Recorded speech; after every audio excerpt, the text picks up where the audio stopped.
Welcome. Thank you for joining me, Debz Cooper, Global Stressologist.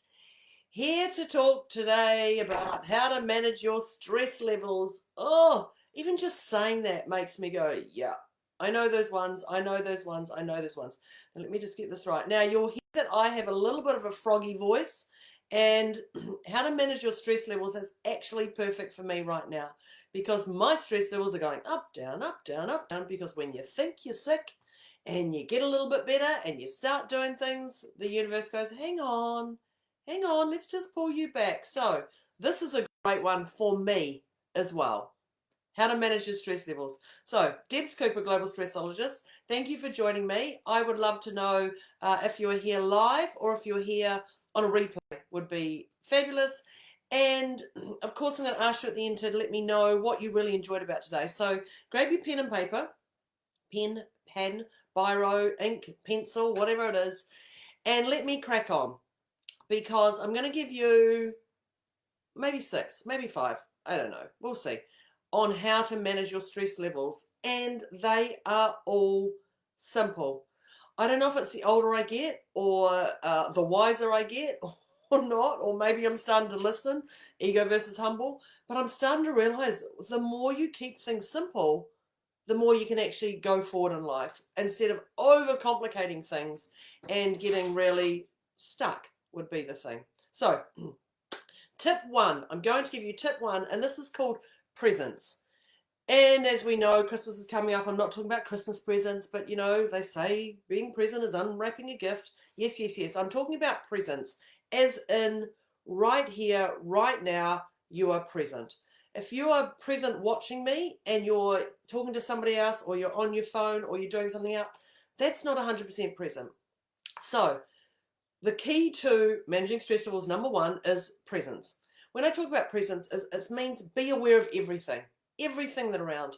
Uh, you will know that when you're truly present, that time slows down and you start to see things differently. Now, time actually doesn't slow down at all. 100% doesn't slow down. But we feel it does because we're actually looking at things differently. It is like it's slowing down. Instead of when you're racing and you're not present, you're just racing to do millions of things. So you can start to hear and feel your heartbeat. When you're present, you can start to feel and hear your heartbeat. You can hear your breathing. Just these simple things you can hear, and if you're then you're starting to worry about certain things. So you can hear your breathing. This is about being present. Now we have these things called warning signs, and the universe deals these warning signs uh, not in a fun time usually. And these warning signs, I talk about the Nemo versus the shark. So the Nemo is the little thing that comes up, the little fish, the Ellen DeGeneres fish, comes up and it slaps you on the face and it goes, oh, you know, you're a little bit tired. Oh, and you're like, yeah, okay, I've got 20,000 things to do before I can actually sit down. Yes, yes, yes, yes, yes. And then along comes the, having a mental block, then the tuna. The tuna comes along and the tuna goes, boom. And you're like, oh God, I've got this cough now. I've got this cough. This is really, I've got to slow down, but I haven't got time. Haven't got time. You know these things. This is the old warning signs. And then along comes, and I'm going to say the shark first, because the shark comes and bites you. So it whacks you, but it also bites you. And it gives you sometimes a physical mark. And you're like, oh, okay. No, I'm nearly there. I'm nearly there. I'm nearly there. And you keep going. My goodness sake, how many more warnings do you need? So what happens then is we go the dolphin that just wants to knock you even more. But what the very last one is the whale. I can talk about all the fishes, but it's actually the whale. When you get to the whale can just put one tail down and you're done. It can knock you over. It can take your house out. It can take you out your health, all that. That whale's tail is so big. Do not let yourself get to the whale stage. You want to just take advice and be present, and from that Nemo stage, that is, trust me, the Nemo is the safest place to be because you can still function after that. So be aware of those warning signs when you come to being present. Not Christmas present, present. But what happens is, and especially for somebody who knows all the tools and still got herself a little bit off colour, the key here is to don't beat yourself up Don't beat yourself up if you're missing the warning signs. If you miss the Nemo, if you miss the shark, if you miss the dolphin, if you miss all those fish and the tuna, if you miss all those fish in between, the salmon, if you miss all those, it's okay. It's okay, because you cannot do anything with what is behind you. You can't do anything, but you can move forward. So when you see that and you go, oh, the whale got me. Yeah, the whale may have got you. And it's okay, because now you've got something to move forward instead of going, oh, the whale got me. I should have been seeing those signs. I've had those signs. They call them red flags sometimes in relationships.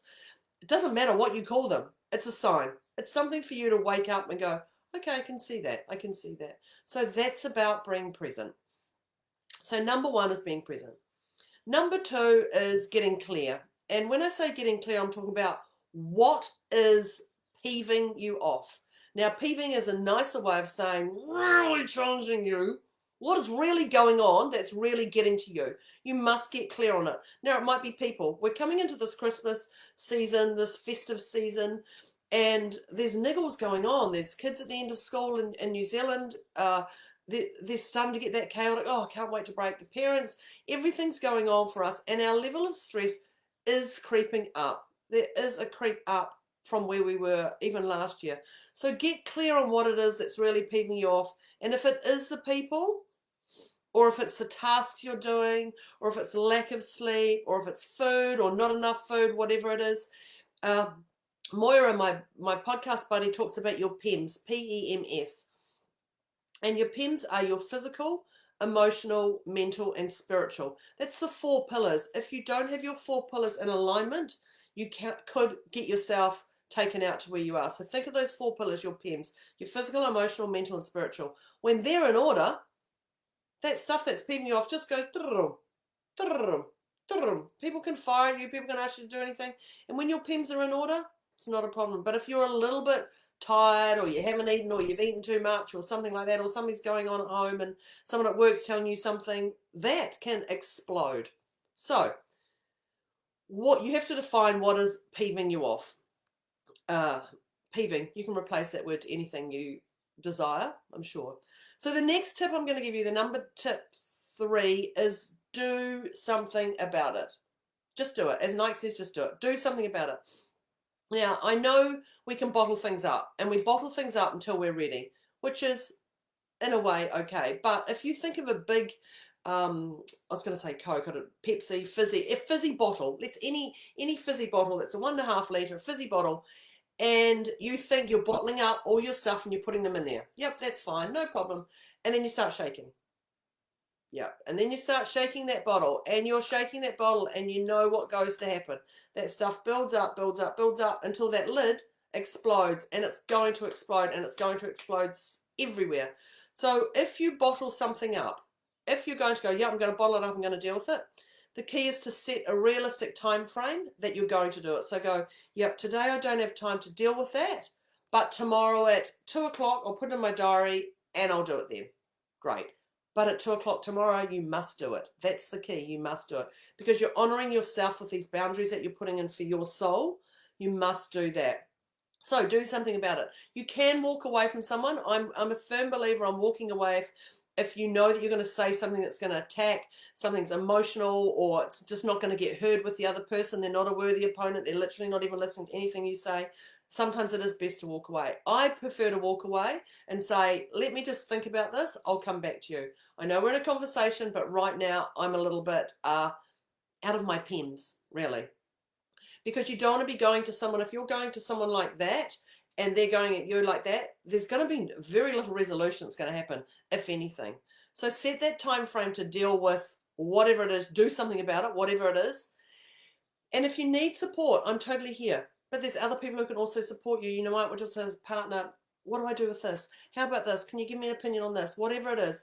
But there is truly a professional person here ready for you to jump in and do a call with me, quick call, and we could clear whatever it is. So get that support if you need that support. So number 4 I'm going to talk about is certainty. And certainty is a goodie, but there's a level of certainty. There's ego and humble. Now, when you have certainty and you're sitting in ego, we all know ego crashes and burns. Ego is like running a marathon without even taking a breath. Actually, I don't even know if that's possible. Probably not. Probably somebody out there for some way. Anyway, ego versus humble. The key is to stay humble. Have that certainty. Humble is where you're sitting in your heart. And so you're trusting yourself. So you must have trust in yourself. Of course, you're going to have trust in others that they're going to do right by you. Remembering they're also doing right by them. Their first priority is to do right by them. Then they'll come into you, and then they'll come into the universe. So just trust that you're going to do right by you. Trust that they're going to do right by you, remembering that they're number one, so they'll do themselves first, and then that the universe is going to do right by you. And we know there's a thing called morals and ethics and all those things, and we try and live by them as much as we can. But when you just truly sit in your humble place and you have certainty in what you're delivering, you know what you're doing, and it comes from a different place. It comes from a heartfelt place to where we're going. There's a knowing. Certainty is there as a knowing, but don't let that 1% of doubt creep in, because if you've got 99% of certainty that this is going to happen, and then there's a 1% of, oh, I don't know if this is gonna work, that 1% will start to chew away at that 99%. So don't let that 1% creep in. My favorite, I'm not going to stand up here, but my favorite is hand on my heart. Hand on my heart to remind yourself that you live here. This is where you want to make these decisions for anything and everything that's going on, not up here, on your hand on your heart. This is where the decisions of your certainty are made, and you know you're going to succeed in life, and other people around you are going to succeed for that. So the next one I'm going to say is GB. GB. Anyone know what that GB is? Anyone here? Anyone GB? Okay. Glitter bomb. Yeah. Whatever lights you up, and gives you that fire in your belly, that stuff that keeps you awake at night, sometimes. Whatever it is, do more of it. Stay in that glitter bomb. Now, you're not going to be able to stay in that 100% of the time.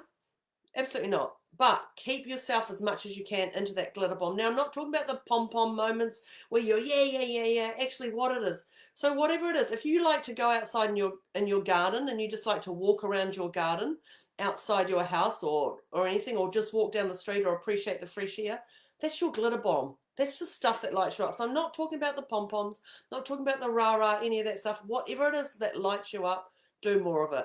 Sprinkle it wherever you go. Smile at people, talk to people, or don't. That's okay. But just share that love with your energy, whatever you're doing. Now, I'm not talking about false sprinkles when I say sprinkle around. No, I'm talking about false, yeah, thanks very much. And you get in the car and you go, God, I can't stand that woman. Oh my God, all she does. Forget that. Just let her know that she's not in your circle. Nice to see you, thanks very much, and move on. Don't do this false crap, because it's a waste of your time and energy. So glitter bomb yourself. And the last tip, I don't know if I've done 6 or 7. I don't even know how many I've done now, but I'm going to give you one more. And you know this one. It starts with G. Do you know this one? The G is gratitude. You got yourself into the situation, you can get yourself out. That's part of that trust. You've been through things before and you survived. You've been through things before and you've got here. This is exactly what we're talking about. So when we're sitting at that gratitude, be grateful for what you have. Think about this. Be grateful for what you have. Be grateful for what you don't have. Yep, we still don't have certain things. Be grateful for what you've done in life. Be grateful for what you haven't done. Can you see how it's actually just like, oh, I'm grateful I've achieved that, and I'm grateful I haven't achieved that. Imagine where that's going to put you in life. I'm grateful to have those people around me. I'm grateful those people are no longer around me. Can you really just take a moment and appreciate that? Yes, Britt, gratitude. I knew someone would have to get it. It's just about being grateful. Be grateful for everything that's going on around you. Now, we know there's some dynamics going on around the world, and if you're going to get into it, you're going to have to, it's wise to sit in that grateful space and just look at both sides of everything. This is anything that's going on. Gratitude. Gratitude is, if someone said to me, what would be the one key thing to get me through life? Gratitude. That would be that. If you didn't have to listen to anything I said before, gratitude. 100%. Oh, thank you, Britt. You're a special person. I don't know if I say special. You let's say special. You're actually, yeah, you're one of my little faves. Thank you, because you're an incredible woman who's grateful for a lot of things. So there's my tips for how to manage your stress levels. If you only got one, what do you think you're going to take? What do you think you're going to take? Just take one. Whatever one it is. Just take one if that's all you can handle. But the key is to sit in your heart. So thank you for joining me today, Debz Cooper, Global Stressologist. I'm just a message away. I'll put my link in here for you to book a complimentary 15-minute call with me if you'd like. And let's just clear up some stuff. I'm going to send you away with a list of things to do. Don't think you're going to get off that phone and go, great, she's going to help me. Yeah, she's going to help me. She's giving me a list of things to work through. So it's not going to be a sign up, chit chat, giggle, giggle, giggle convo. There'll definitely be some stiletto kicking going on, but I will get to the bottom of whatever's going on for you. So how to manage your stress levels. This is Debz Cooper, Global Stressologist. If you love today, let me know what you enjoyed. Let me know what your favourite part of today was. And the next step after that, this is if you love today, double love today, I'd love you to share it. I'd love you to share this video, invite people into the group, share this video with those you care about and those you say you don't care about, but you secretly do. We know that. So this is Debz Cooper, Global Stressologist, signing off. Thank you very much for today. Bye.